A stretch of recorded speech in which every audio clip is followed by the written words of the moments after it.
इधर कुछ दिनों से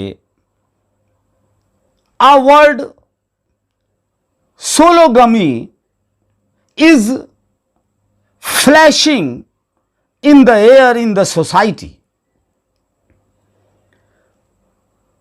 We have heard many words: bigamy, monogamy, polygamy, polyandry, now sologamy. अभी कुछ दिन पहले एक यूनिक घटना घटी। गुजरात बड़ोदरा में एक यूनिक इवेंट हुआ और इस इवेंट की काफी सोशल मीडिया में, पत्र पत्रिकाओं में चर्चा रहा। एक 24 साल की एक लड़की ने खुद से विवाह कर लिया, सेल्फ मैरी उसने स्वयं से किया। उस लड़की ने विवाह करने के पहले मेहंदी की रस्म रचाई, मेहंदी लगाई और 7 फेरे लेने के पहले वो बाकायदा दुल्हन बनी। तो उस लड़की ने अपने दोस्तों की मौजूदगी में स्वयं 7 फेरा लिया। उस लड़की के मुताबिक उसे किसी प्रिंस चार्मिंग की जरूरत नहीं, वह स्वयं की महारानी है, वह मिस माई सेल्फ है। उस लड़की ने यह कहा कि वह स्वयं से प्यार करना चाहती है और वह स्वयं से प्यार करती है और उसने स्वयं से मैरिज इसलिए किया कि वह लोगों को प्रेरित कर सके, इनकरेज कर सके कि लोग स्वयं को भी प्यार कर सकते हैं, सेल्फ लव कर सकते हैं। She said that I never wanted to get married, but I did want to become a bride, so I decided to marry myself. उस लड़की के अनुसार कि वह शादी करना नहीं चाहती थी, मगर वह दुल्हन बनना चाहती थी, इसलिए उसने स्वयं से शादी रचाई और स्वयं से उसने विवाह किया। भारतीय कानून में सोलोगमी और autogamy is not marriage in the eye of law. यह कानून में, भारतीय कानून में यह स्वीकार्य नहीं है, यह लीगल मैरिज नहीं है। इन 1993, Linda baker, a dental hygienist in Los Angeles, married herself and is believed to be the first person to start this trend. 1993 में लिंडा बेकर ने इस तरह के ट्रेंड की शुरुआत किया। इसी तरह से 1996 में NBA प्लेयर डेनिस रॉडमैन ने भी कहा जाता है कि उसने स्वयं से विवाह किया, वो मिस्टर माई सेल्फ हुआ। इसी तरह ऐसे भी समाचार पत्रों में पढ़ने को मिलता है कि इन 2014 in Kyoto, Japan, a travel agency started offering self-marrying packages. स्वयं से विवाह करना या जो भी लोगों के जीवन जीने के तरीके हैं, कोई भी व्यक्ति जिस भी तरह से अपना जीवन जीना चाहता है वो उसके लिए आजाद है। उसको फ्रीडम है, उसको लिबर्टी है, ये उसकी पर्सनल लिबर्टी है। आर्टिकल 21 में उसकी पर्सनल लिबर्टी को रेस्पेक्ट दिया जाना चाहिए और हर व्यक्ति, हर नागरिक स्वतंत्र है वो अपना जीवन अपने तरीके से जीने के लिए। मगर जब कोई भी एक्शन, कोई भी कृत्य अगर किसी व्यक्ति का समाज को प्रभावित करता है, समाज की दिशा और दशा में परिवर्तन लाने का प्रयास करता है, तो दैट एक्शन वह एक बहस का मुद्दा हो जाता है। लोग अपने अपने तर्क देते हैं कि क्या यह एक्शन सही है या गलत है, गुड है और बैड है। हम किसी अच्छे और बुरे, गुड और बैड में न जाकर इसका एक साइकोलॉजिकल एनालिसिस अगर हम करें कि क्या कोई स्त्री जो सेल्फ लव कर रही है, जो स्वयं से प्यार करती है, वह मिस माई सेल्फ है, वह अपना जीवन स्वयं अपने तरीके से जीना चाहती है, उसके प्रोग्रेसिव विचार है, वह लिबर्टी में विश्वास रखती है, बिलीव करती है, यह उसकी फ्रीडम है। मगर सवाल यह है, इसका मनोवैज्ञानिक पक्ष यह है कि क्या कोई स्त्री बिना दुल्हन बने, बिना सात फेरा लिए हुए, बिना स्वयं से विवाह किए हुए, क्या वो स्वयं से प्रेम नहीं कर सकती? वह मिस माई सेल्फ नहीं हो सकती? वह सेल्फ लव नहीं कर सकती?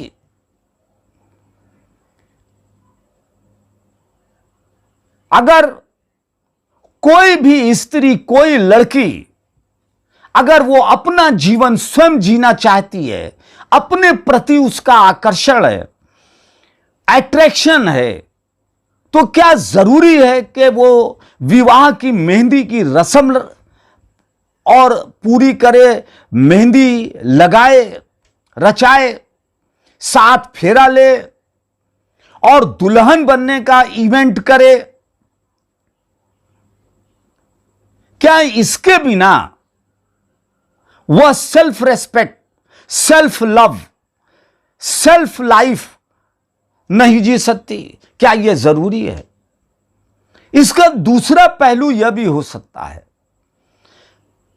कि किसी स्त्री में दुल्हन बनने के लिए आकर्षण हो सकता है, मेहंदी के प्रति आकर्षण हो सकता है, सात फेरे के प्रति आकर्षण हो सकता है। तो यह नहीं कहा जा सकता कि उस स्त्री के चित्त में, मन में, कहीं गहरे तल में दूल्हे के प्रति आकर्षण न हो। यह नहीं कहा जा सकता। अगर दुल्हन के प्रति अट्रैक्शन है और वह दुल्हन बनना चाहती है, तो कहीं ना कहीं उसके मन के भीतर, गहरे मन में एक विवाह के प्रति, विवाह के सारे इवेंट्स के प्रति आकर्षण है। तो इसलिए यह दलील नहीं दिया जा सकता कि बिना सात फेरे के, बिना दुल्हन बने, बिना मेहंदी रचाए, बिना विवाह की रस्म पूरा किए कोई भी स्त्री पूर्ण नहीं है, या कोई भी स्त्री, कोई लड़की स्वयं की महारानी नहीं है। वह अपने आप में पूर्ण है। एक लड़की, एक स्त्री अपने आप में पूर्ण है। अगर फ्रीडम की बात की जाए, लिबर्टी की बात की जाए, इवेंट मैनेजमेंट किया जा सकता है। अपने अपने लॉजिक हैं, अपने अपने तर्क हैं और अपने अपने जीने के तरीके हैं। The Hindu marriage act incorporated monogamy. The act uses the term either of the spouse, which means that there must be two persons to complete the marriage।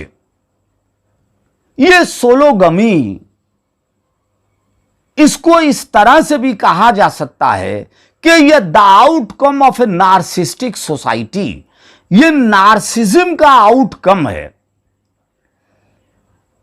और एक तरह की एकांत में रहने की आदत, एकांत वास में रहने की आदत, किसी बड़े रिस्क को कवर करने की हिम्मत न होना, हिम्मत न जुटना।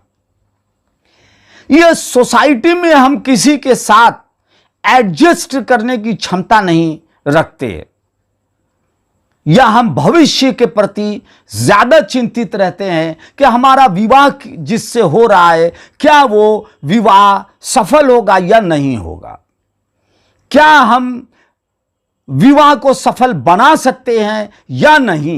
ये एक तरह का फियर साइकोसिस भी इसके पीछे हो सकता है। इकोनॉमिकल बैकग्राउंड हो सकता है, सोशल बैकग्राउंड हो सकता है,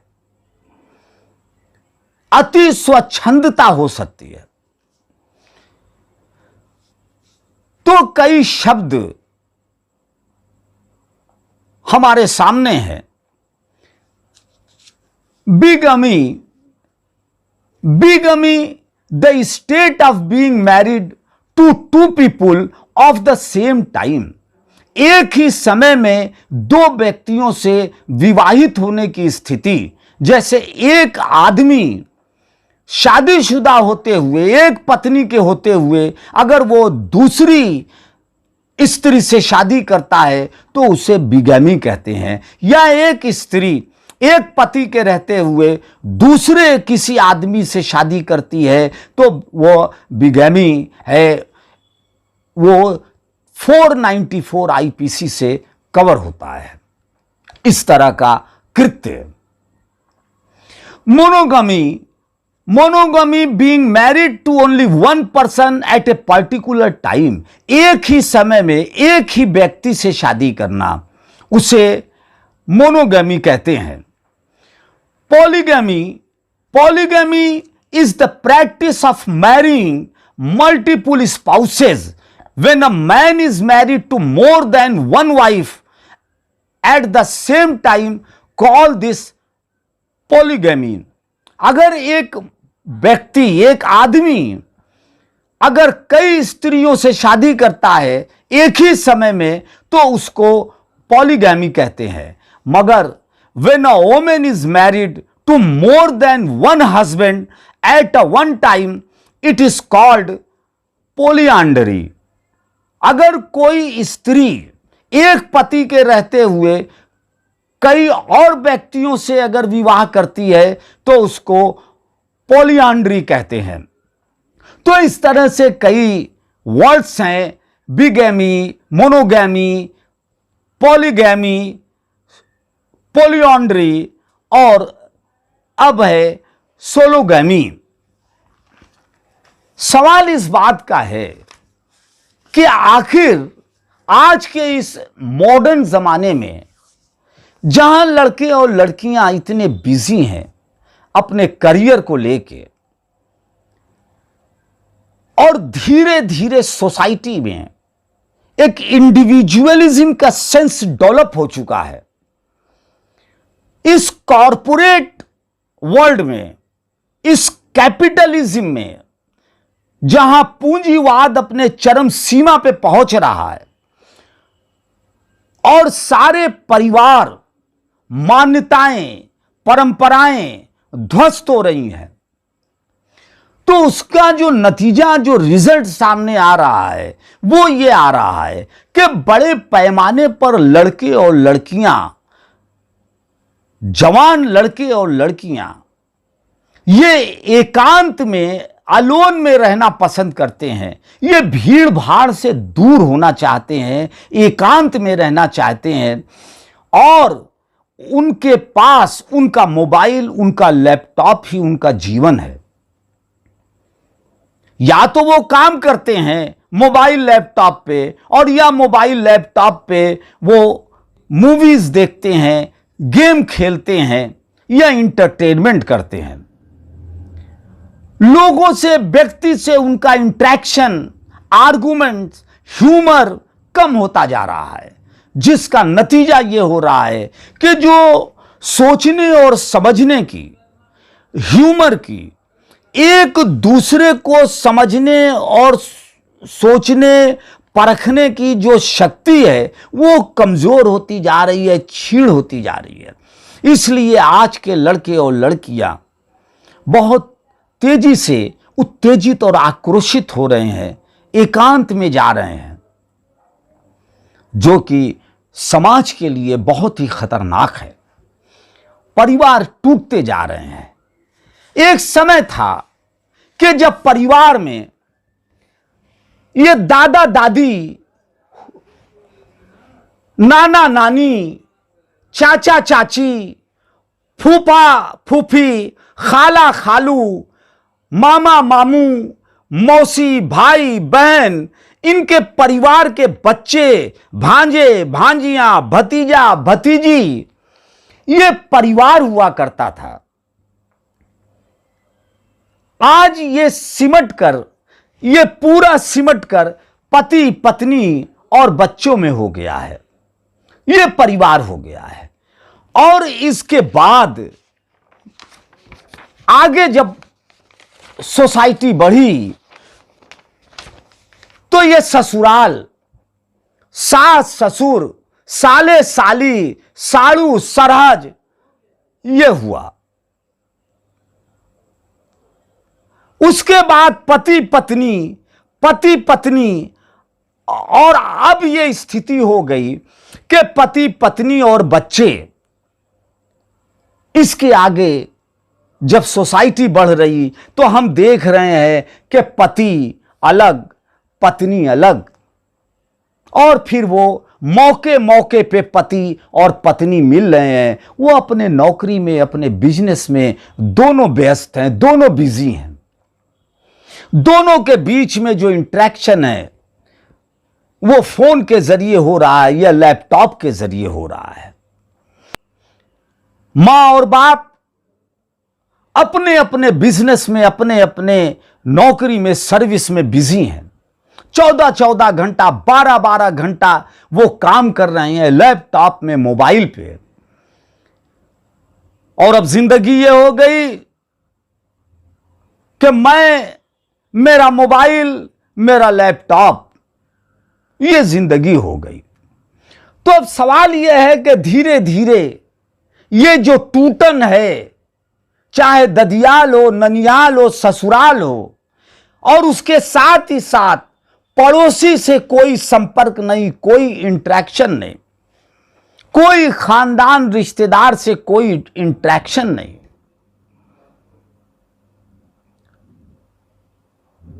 तो ये इंडिविजुअलिज्म जिस तरह से डेवलप कर रही है, ये सोसाइटी को एक खतरनाक मोड़ की तरफ ले जा रही है। और एक रोबोट की तरह सोसाइटी में अब बच्चे डेवलप कर रहे हैं। जब कोई बच्चा एक बड़े परिवार में खेलकर बढ़कर जवान होता है तो वह तरह तरह के परिवार के लोगों की बातें सुनता है, तरह तरह के लोगों के परिवार की गोद में जाता है। उसको नाना की गोद, नानी की गोद, दादा की गोद, दादी की गोद, चचा की गोद, खाला की गोद, फूफी की गोद, सबके गोद से वो खेलता हुआ जवान होता है। तो उसमें एक एहसास, एक इंटरेक्शन होता है। वो रिश्तों को पहचानता है। वो पड़ोसी के गोद में खेलता है, अपने मोहल्ले में वो दौड़ता है। तो एक इंटरेक्शन, एक सोसाइटी, एक कोहेसिवनेस उसमें पैदा होती है। हमारा जो डेवलपमेंट है, हमारा जो विकास है, हमारा मानव डेवलपमेंट का, ह्यूमन डेवलपमेंट का जो विकास है, इसका जो तरीका है, तौर तरीका है, ये निराला है। और हमें देखना है कि ये किस विध्वंस की ओर इस समाज को ले जाता है, जहां टॉलरेंस की संभावनाएं कम होती जा रही हैं, सोसाइटी में आक्रोश फैलता जा रहा है, किसी को किसी के मौत पर कोई असर नहीं है, किसी को किसी के मुसीबत से कोई एहसास नहीं है। तो ये जो इंडिविजुअलिज्म है, ये आदमी को नार्सिस्ट बना रही है, सोलोगमी की तरफ ले जा रही है। वो एक ड्रीम में जी रहा है, वो एक सेल्फ परसेप्शन में जी रहा है। हमें देखना है कि ये जो ग्लोबल विलेज है, ये जो मार्केट की दौड़ है, ये इंसान को कहां तक ले जाती है। Thank you very much.